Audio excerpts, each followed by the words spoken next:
દિવસો સુધી ઘરમાં ચૂલો સળગ્યો નહીં. બાળકો ભૂખથી રડતા, પત્નીની આંખોમાં લાચારતા હતી. પરંતુ બંધુ મોહંતીનો ભગવાન ઉપરનો વિશ્વાસ ક્યારેય ડગમગ્યો નહીં. એક રાત્રે તેણે પોતાની પત્નીને, ચિંતા ન કર, આજે આપણે મારા એક મિત્રના ઘરે જઈશું.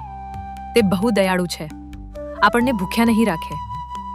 પત્ની સમજી ન શકી કે બંધુ જે મિત્રની વાત કરી રહ્યો છે એ કોઈ સામાન્ય માનવી નહીં, પરંતુ સ્વયં ભગવાન શ્રી જગન્નાથ હતા.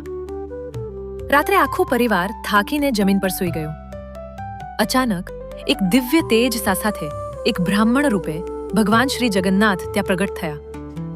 તેમના હાથમાં સ્વાદિષ્ટ ભોજનથી ભરેલી થાળી હતી. મધુર સ્વરે તેમણે કહ્યું, બંધુ મોહંતી, હું તારા માટે ભોજન લઈને આવ્યો છું. બંધુની આંખોમાં આંસુ આવી ગયા. તેણે પ્રભુનું ભોજન સ્વીકાર્યું.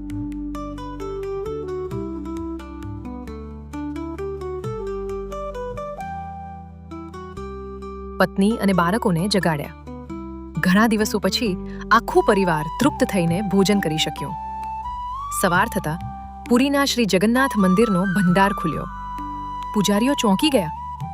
ભગવાનને અર્પણ કરેલી ભોગની એક થાળી ગાયબ હતી. શોધ કરતા કરતા મંદિરના સેવકો બંધુ મોહંતીના ઘરે પહોંચ્યા અને ત્યાં એ જ થાળી જોવા મળી. શંકામાં આવીને સેવકો અને રાજાના માણસોએ બંધુ પર ભોગ ચોરીનો આરોપ મૂક્યો અને નિર્દયતાથી તેને મારવા લાગ્યા. શરીર પર ઘા પડતા હતા, લોહી વહેતું હતું, આંખોમાંથી આંસુ ઝરતા હતા.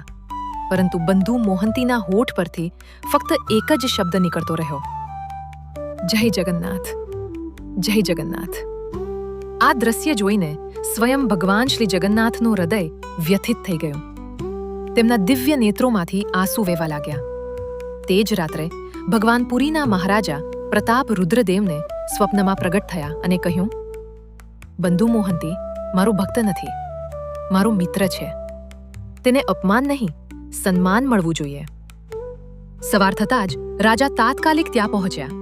આખી હકીકત સમજાઈ.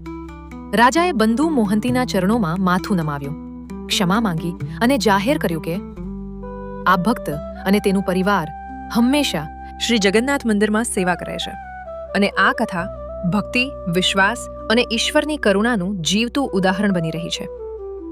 સંદેશ જે ભગવાન